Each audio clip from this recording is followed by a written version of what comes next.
Keep it locked.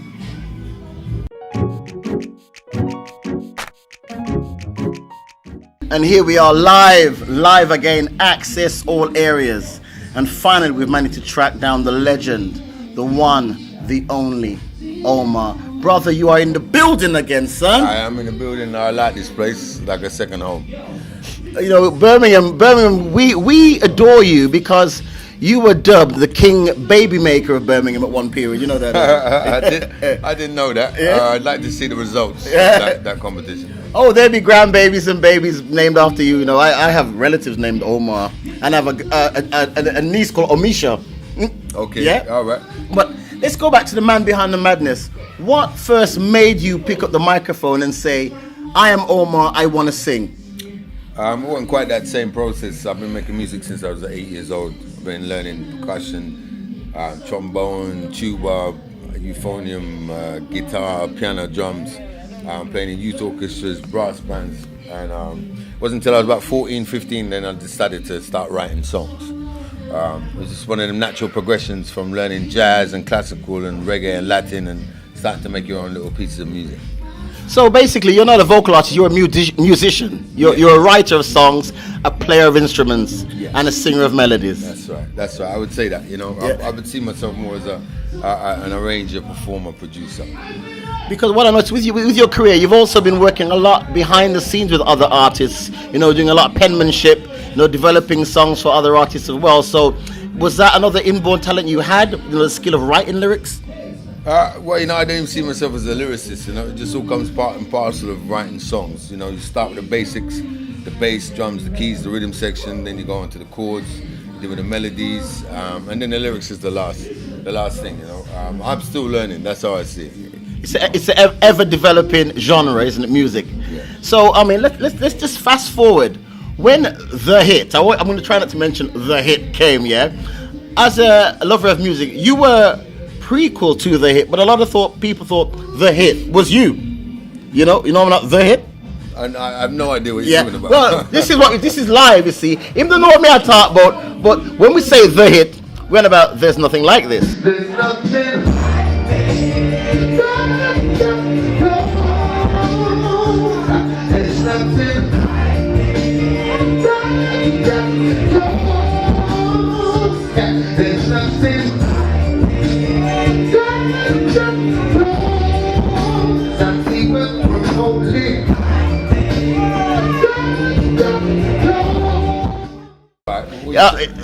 But see, people thought that's when you bust. Oh, I see. Yeah. Okay. Sorry, I had to use what we call bilingual from a brother from another mother, but you get me now. Yeah. So when people call it chatting fraff. But anyway, go on. Yeah. When the hit single "There's Nothing Like This," a lot of people came in tune to Omar, but I knew of you prior to that. You know, I was releasing like 5 years before "There's Nothing Like This." Right. I started out with a song called "Mr. Postman." Yes. Then "You and Me," which is sang with Vanessa Simon. Then "Get Out Your System." There's another one. Probably another one in between that as well. Before I did "There's Nothing Like This." So yeah, I was around for a while. Did you ever anticipate how much of a musical phenomenon it would have been? There's nothing like this. Kind of, you know, when I'd written the song, in the first place there was nothing else around it. Like, I mean, I don't want to say it like that, but you know, there was a lot of hip hop. It was in the beginning, so there was a lot of samples, a lot of sequences and stuff. People weren't really doing the old school soul thing. But it was after I heard a song by the Ohio Players called "Heaven Must Be Like This," Right. that I wanted to create my own version of that. And then when I did, I made a cassette of it. It was like a 90-minute cassette. TDK D90? Probably. You remember that CD?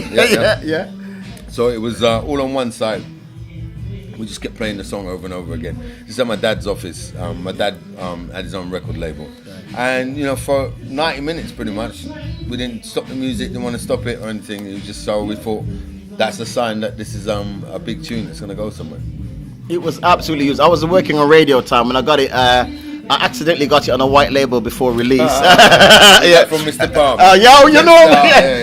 And that was like, and then I think a couple months after that, we brought you to Birmingham to do the Dome nightclub, where you were the live band, and it sold out.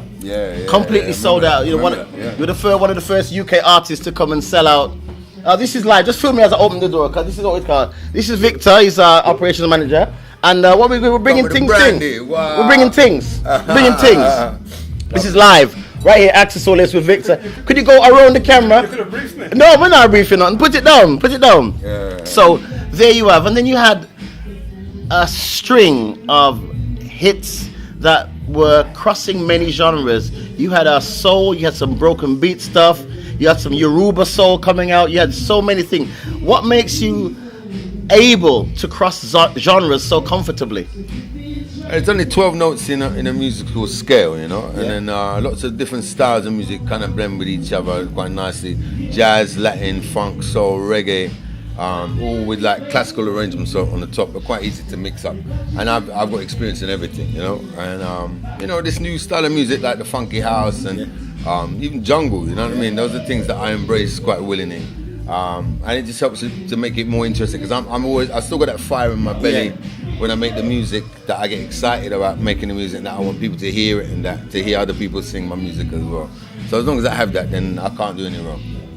You know, if I was really wanting to go into an in-depth interview with Omar, I'd have to dedicate an entire program to you, because your catalogue is vast. You are not a local guy, you're not a national guy, you're now an internationally established artist. I went to New York about 9 years ago and I saw Angie Stone concert, and even though you weren't there, she said I went to pay homage to Omar in the UK. Okay. So, you know, your talents has transcended the oceans, eons, decades, and you know, I won't even keep it because now you're preparing to do your thing.